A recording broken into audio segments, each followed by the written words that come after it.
The American Revolution. We had 25,000 casualties.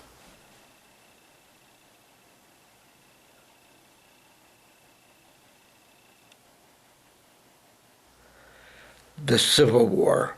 625,000 Americans died.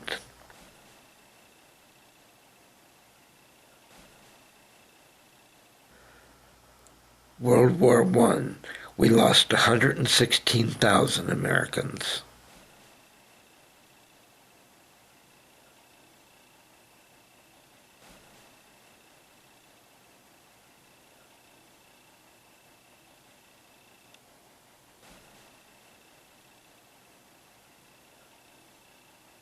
World War II. 405,000 Americans were killed.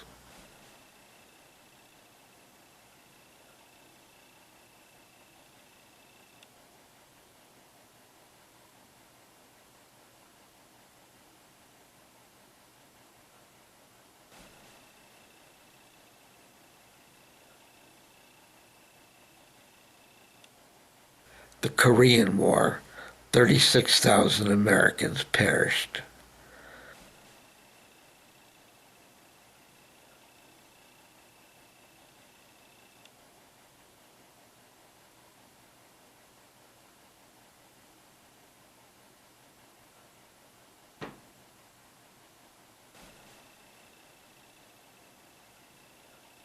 And the Vietnam War.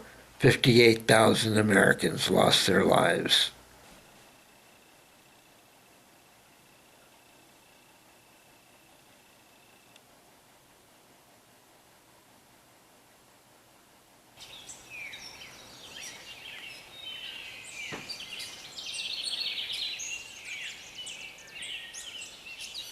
Every Memorial Day for the past 45 years, Betty Tyburski has placed American flags on the grave sites of service members in Falls Village cemeteries.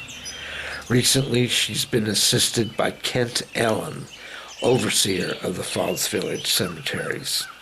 Their first stop is the Music Mountain Cemetery, also known as Barrack Mountain Cemetery.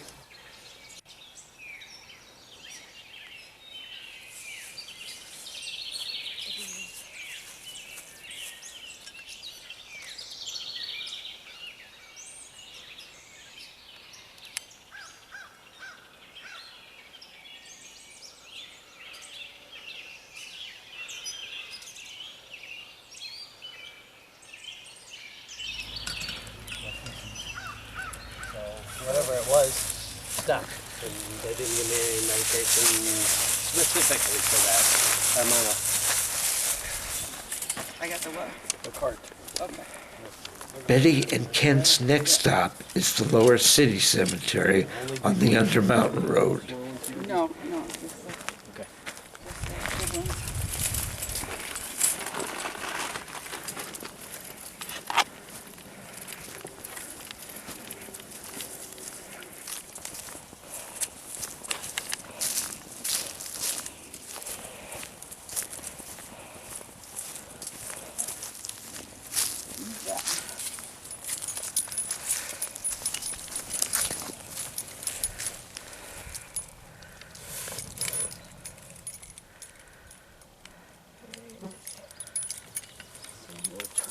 This is Aaron Babcock's final resting place. There we go. He died 14 days after muster at age 34, and I would assume it would have been from disease or accident. A lot of diseases kills these guys. Civil War. Civil War, yes.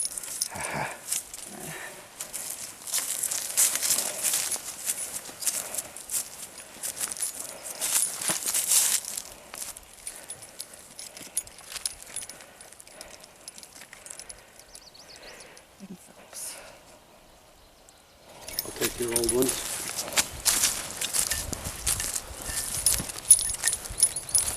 What? I'll take your old ones. Oh, thank you. This is my buddy. My flag buddy. No more new ones. How long have you been helping me? 5 years? Gee, I don't Good even 5 remember. years. I know. It seems 5. longer. Yeah, Yeah, good 5 years. seems longer than 5 7. years. Yeah. Maybe. Yeah. My helper. He makes sure the old lady doesn't fall down and hurt herself.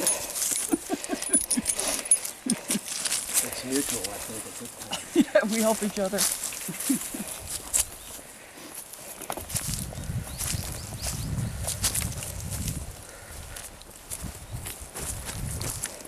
Now we pause for Roswell Route.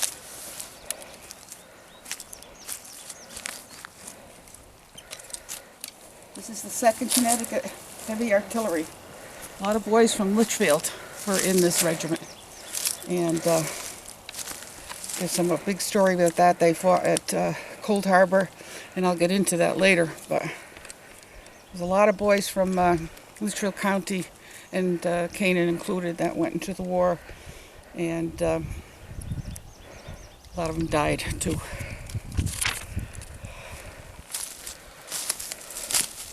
At Cold Harbor, especially. Betty paid special tribute to George Mansfield. George Mansfield. He enlisted at the beginning of the war, 8/20/62 in the 19th Connecticut Volunteer Infantry Regiment, later designated the 2nd Connecticut Heavy Artillery. He fought was wounded in the leg at Cold Harbor. He was wounded in the leg at the Battle of Fisher Hill. He had his thumb shot off at either the Battle of Petersburg or Sailors Creek, Virginia. He was discharged for disability at 8/9/65 and went to a hospital in New Haven where they took care of veterans and patched them up and got them better before they returned home. And on the way home, he was in a steam engine train and it blew up and he was scalded to death. After all those battles that he was in, really vicious battles. The poor man's coming home. He had been in the war from the start and he gets killed by being scalded to death. So our hearts go out to this veteran, special man.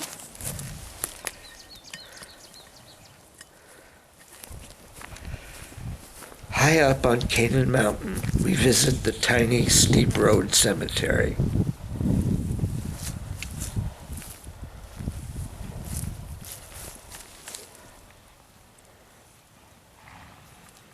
Well, they have a couple of them up here, right, Betty?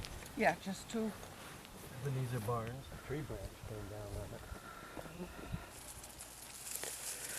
Back on the Undermountain Road, we're at the Undermountain Cemetery, also known as Haskins Cemetery.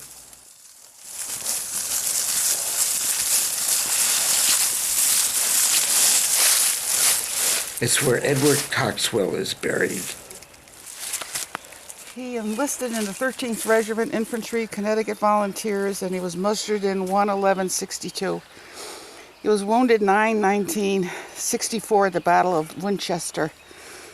The loss of the regiment was 6 killed, 41 wounded, and 29 captured. He died 108 days later at 1/1/65 at age 31. And I think there's something really beautiful here. His gravestone reads, "Watch angels over this lonely grave. Guard well his patriot dust."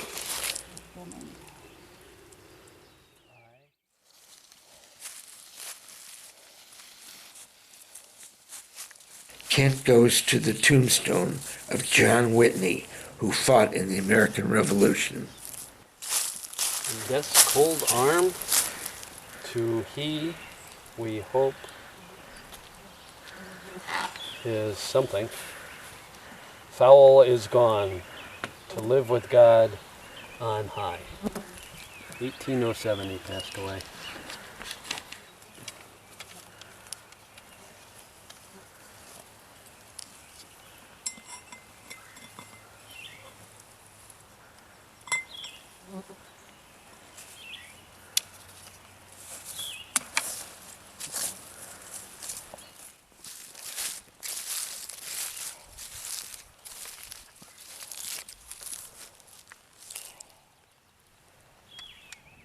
This is the entrance to the Sand Hill Cemetery. The first veteran we encounter is Kent Allyn's father, Leslie Allyn. He was born in 1918, small town kid from East Canaan, and he went into World War II in 1942. He was in the Signal Corps, and because he was a country boy, he knew how to shoot a weapon, unlike many of the city boys. So they put him in the Signal Corps. And when he was training at Fort Devon, they found out that he had a skill in decoding and especially understood the Japanese katakana, which is a type of language that they use, more informal than formal. So he was assigned to the Pacific, and his first assignment, they sent my dad with a troop of New Zealand troops to Port Moresby, New Guinea. And that's where he learned his jungle survival and training. And his duty was to be dropped or to walk behind enemy lines and locate their communication points. And he would call in either air bombardment or ship bombardment to take care of the radio stations, or in extreme cases they would actually land a raiding party there. So he was under quite hazardous duty. He was chosen because of his skill in survival, but also in Japanese, to be sent behind enemy lines, and he was delivered by sub to Fort Fushimi in Japan. And they were carrying on negotiations because the Japanese Imperial Army wanted to negotiate a peace. They knew it was over. And so my dad was in the process of doing that particular chore when we dropped our bomb on Hiroshima. Well, my dad was in the Japanese Imperial Army camp, and they were all mobilized for first aid. So my dad and his Japanese cohorts walked from Fort Fushimi, I guess it's about 10, 12 miles, to Hiroshima, and gave first aid to the survivors. And Japan at that time had no medicine, so the best that they could do was put cold water and gauze on the radiation burns. They had no idea of what it was, but so I can actually say my father was in Japan when we bombed it. The peace negotiations that he was attempting to do obviously never came to fruition.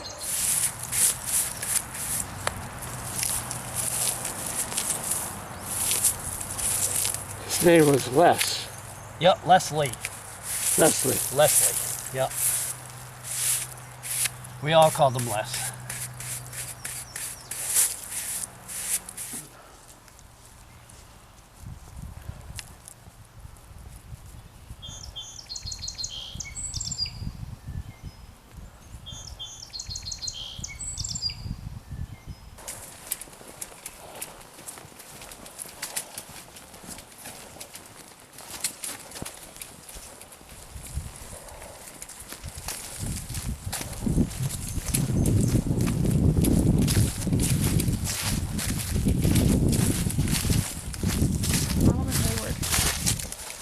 This is a really sad one. Solomon was in the infantry, and he was in the Connecticut Heavy Artillery, the heavies as they called them. A lot of Litchfield County boys went in that, participated in that regiment. He was in Cold Harbor, Petersburg, Fisher's Hill, and he was captured at the Battle of Cedar Creek in Virginia on October 19th, 1869, and taken to the Confederate prison in Salisbury, North Carolina. At that time, the South was losing the war, and the supplies and food, the Southerners were starving, and they certainly didn't have any food or supplies or medical supplies for prisoners of war. Men died by the hundreds every week of extreme danger, disease, and lack of shelter. The prison at Salisbury was on the grounds of an old cotton mill containing a large 4-story brick building. They were supposed to hold 2,000 men. By the end of the war, there were 10,321 prisoners in there. The horrors of this prison are described in the book Portals to Hell. So Solomon had a real tough time. This tombstone was cracked, and Carl Munson fixed it. And he knew I felt about this man, and I was so sad when the tombstone was broken for many years. He fixed it, and the neat part was he called me in when he was going to do it. He let me put some of the cement in it when he put it together, and it was very moving. It meant a lot to me. It was really nice of Carl. Very emotional. Yeah.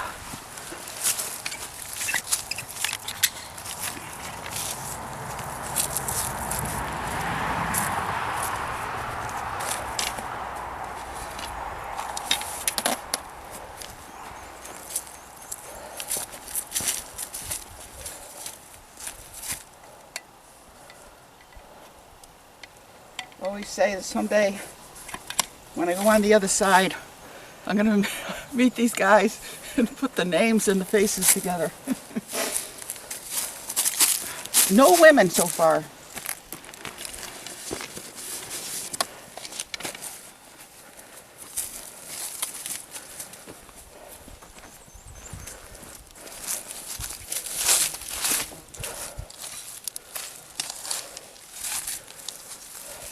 Oaks.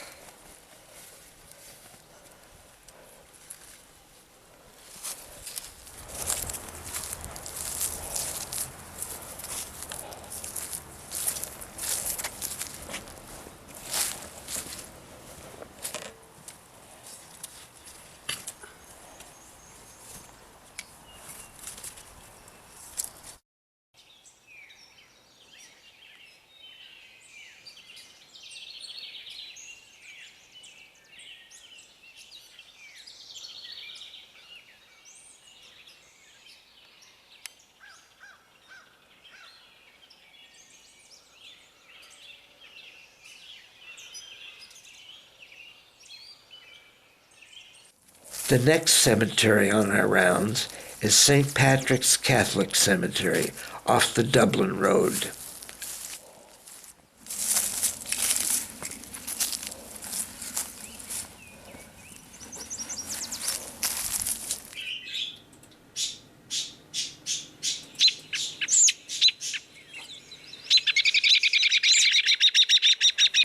This doesn't need much work.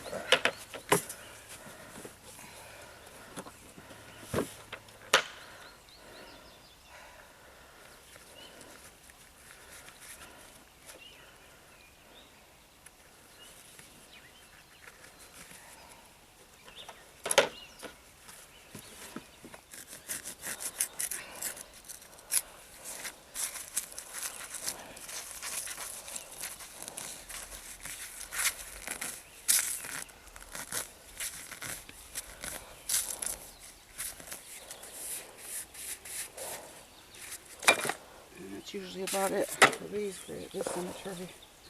Okay.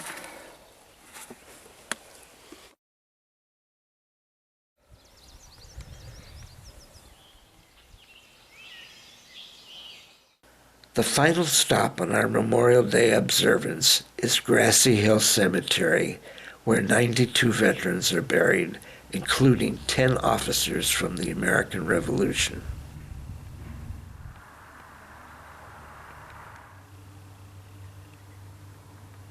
And years ago, your sons used to help you. Yes. Your 3 sons. I have 3 wonderful sons, and they were my first helpers, and they helped me from the time I took over in 1970 until they went off to college.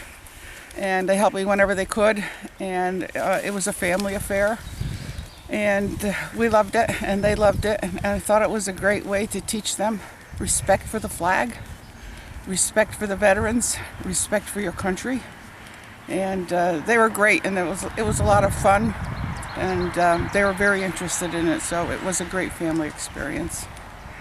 Well, thank you, Betty. You're welcome. Thank you for doing this. It's been great. My honor. My honor.